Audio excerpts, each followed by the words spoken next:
Salut tout le monde et bienvenue au cours de Bonjour à un site web responsive. Là, dans cette vidéo, on va vous parler des paramètres typés. On a brièvement parlé des paramètres typés dans la leçon des listes dynamiques. Et ici, on va approfondir un peu le sujet en créant notre propre classe qui contient un paramètre typé. Là, on a la classe que j'ai appelée container de string, par exemple. Mais on pourrait également avoir un conteneur de chat, comme ceci. Alors, la déclaration de la classe container, elle est ainsi. Public class container, jusque-là, rien de nouveau. On ouvre, on met le nom. On pourrait également mettre F si on veut. Moi, j'aime bien mettre T. Maintenant, un container, ça n'a pas beaucoup de sens si on ne sait rien faire avec, donc on va mettre ici un mot dedans. On met ici new char. Voilà. Là, on doit créer le constructeur. Check. On met T, object à la place, et on assigne un nouveau champ. Voilà. Là, on assigne un nouveau champ, un membre de la classe objet, et on assigne ici. Après, on peut implémenter la méthode getObject. Voilà, et la méthode toString aussi. Voilà, je l'ai implémenté ici pour vous. Object toString, creation date. Oui, donc je voulais ajouter une date de création au conteneur dans le package Java util. Voilà l'objet date. Donc object created at. Voilà. On fait un petit system out de 4 containers. On peut également passer ici quelques paramètres, genre le nom, Thomas.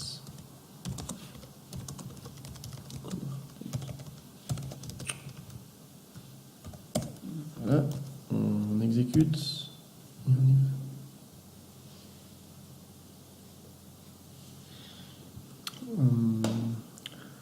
Là, ici,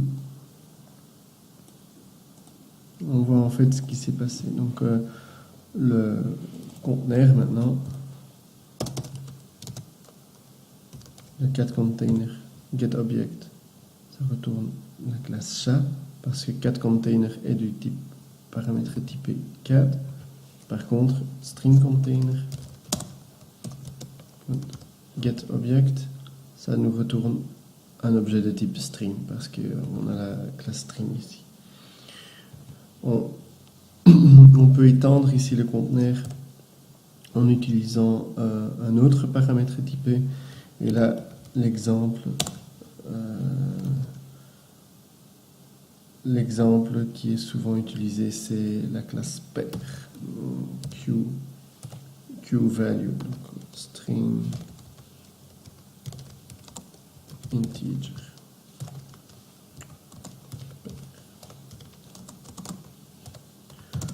Wow, new pair, je vais trop vite là. String integer, comme ça. Voilà.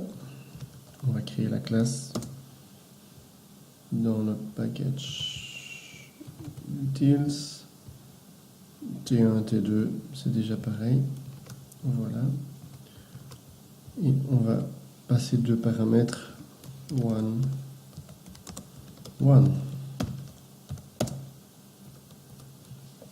T1, T2.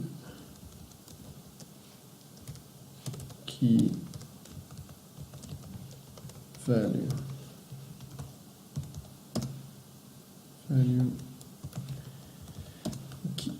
On peut les rendre publics.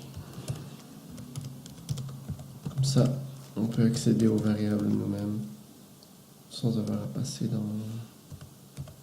Là, on retourne ici. System out pair.key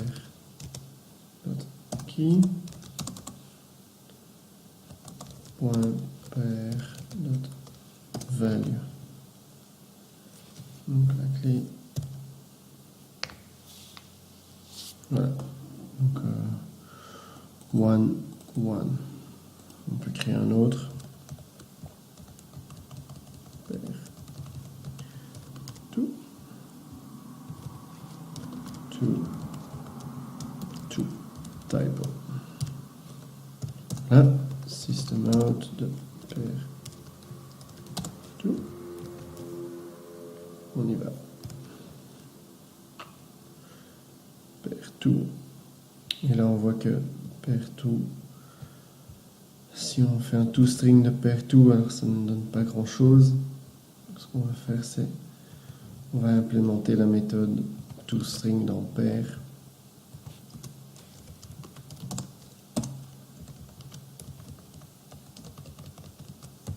Voilà, comme ça.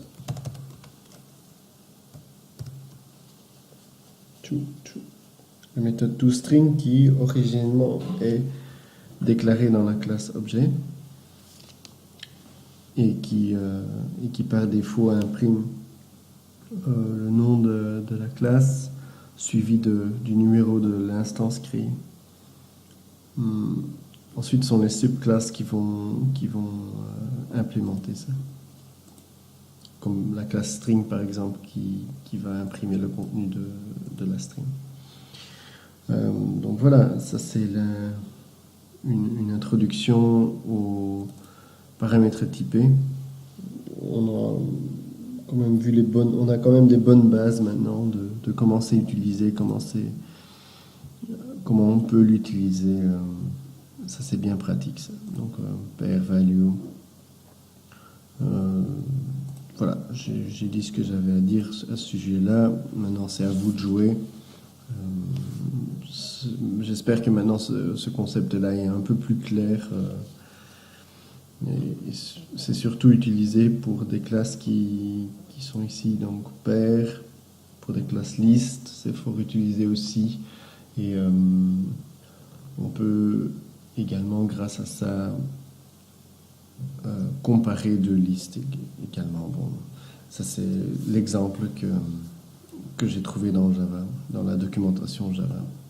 Donc si vous voulez plus d'exemples et plus d'informations, je vous invite à aller voir ici sur le site. Je vais le mettre ici. On a l'explication en détail de Java, donc des generics, comme ils s'appellent, donc des types. Et là, vous trouverez toutes les informations nécessaires si vous voulez approfondir le sujet. Jusque-là, à la prochaine et salut.